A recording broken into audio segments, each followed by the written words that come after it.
Hey, what's going on, sports fans? It's Sniper Sports. We're back with you. Another show, championship weekend. Live from the 808 where we shoot you straight. This is Joey with me as always, Steven. What's going on? Man, we had another good matchup. Always exciting when these two guys go head to head. Josh Allen and the Buffalo Bills. Patrick Mahomes, the Kansas City Chiefs.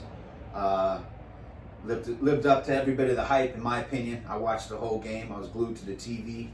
And, unless you've been living under a rock, you know the results. Mahomes was able to edge out Buffalo and go to his sixth straight, I repeat, you heard this right, sixth straight AFC championship game. And the Kansas City Chiefs, they just find a way to win at the end of the day, Steven. Basically it with the game out. On the road, at home, it don't matter. They were on the road today and they got it done. Huge win, I think, on the road for them to go into Buffalo and to just kind of have them, that kind of atmosphere when you're in a hostile environment. People are cheering against you, probably saying some things, and coming out with the win. I think it just shows you just can't ever count on Kansas City. As much as they've had their troubles and they've had their problems with receivers, or Kelsey not having a good year. Right. As long as they're in the playoffs, they're in contention to go to the Super Bowl and to make a difference. And I think you saw that today.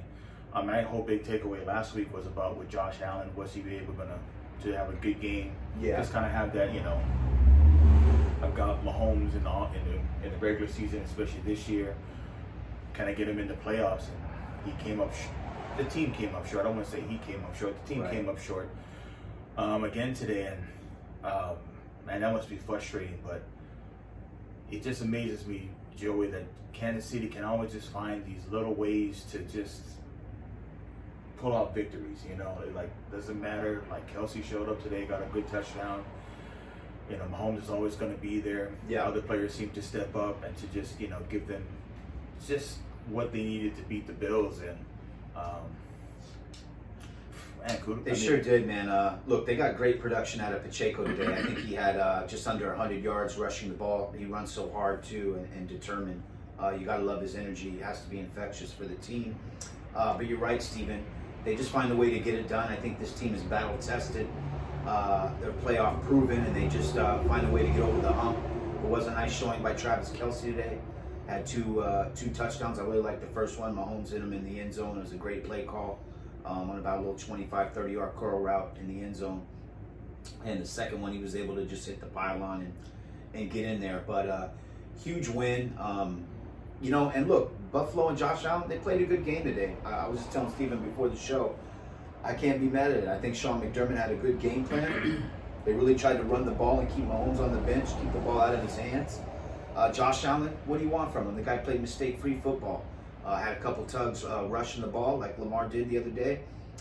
He looked great, didn't throw any picks. He missed on capitalizing on a few big plays, but for the most part, he's not the reason they lost that game. At the end of the day, Kansas City was just a little bit better, and that was the difference. But just impressive for this guy, Mahomes. 6 straight AFC Championship games, and with all the stuff that happened this year, their team and receivers dropping balls. Look, Kansas City led the league and dropped receptions this year. So I'll be honest, I didn't have them going to the AFC Championship game. I was saying earlier this season and on this show that something just looks a little off, but they seem to get it together just in the right time. They got the huge win on the road, and here we go. It's going to be a dynamite game. You got the reigning champions, Kansas City Chiefs, going into Baltimore against red hot, probably the MVP, Lamar Jackson, and the Baltimore Ravens. Yeah.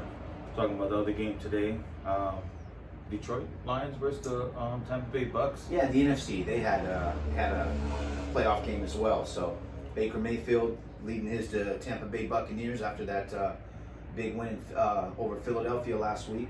They went to the Motown, played Detroit, Jared Goff, and Steven, are people kind of underestimating Detroit because they don't necessarily have the flashiest players, or maybe it's just the stigma that comes with Detroit always kind of coming up short in years past. But I guess what I'm saying is because they don't have the flashy players and the history of winning culture there in that city, are we kind of overlooking it, just how good they are this year? I think so. I think it's We talked about that earlier, where they don't have a Stephon Diggs or a Debo Samuels or a Brock Purdy or a Patrick Mahomes. Right. You know, they have Jared Goff, who people know because of his time with the Rams, but I don't think they have that maybe marketable guy that they can, It garners a lot of attention, right? Exactly. Big with the fan base. I know you think their coaches, you know, people are like, who is this guy? Is this some guy yelling or something? You know, he's just that dude. But I think you have to take Detroit seriously. I think they don't get enough attention, but I think they just play as a team. They're a whole team. They kind of remind me of Baltimore a little bit, where they got each other's backs. They're never going to point fingers. They're never going Right. to, you know, they're going to take all the blame. It's on me. I should have done better. You know, and that's what you're looking at. And when you look at this game, I think they really dominated early.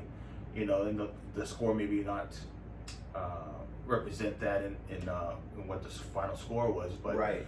I think for them, they put pressure on Baker. I don't think Baker really just comes up big in these moments, as you saw. And I think they're really well prepared. And I think if they take anything from this game, they have to understand to keep their foot on the pedal and just, you know, do what they did this week against the Niners coming up next week.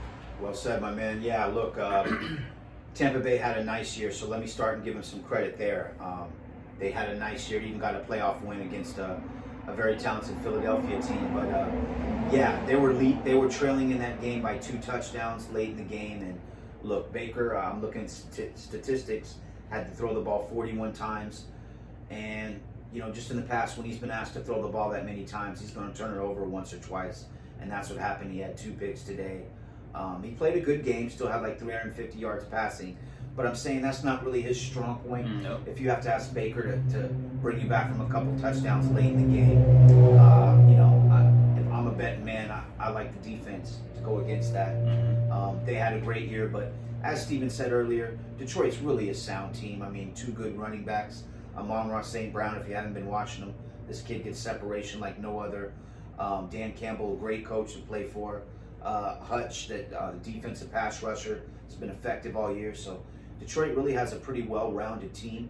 And Jared Goff, you know, he's not the same Jared Goff with the LA Rams. You know, he's in his like 7th or 8th year now. He's a proven leader and definitely a top 10 quarterback in the league. And, you know, they got the W. And I think even though they have to travel to San Francisco next week, San Francisco's going to have their hands full. We did see them win yesterday against the Green Bay Packers, so stay tuned for our next segment on that, as me and Steven recap that game. But Detroit's no pushover, and I think it's going to be a tough test for San Francisco.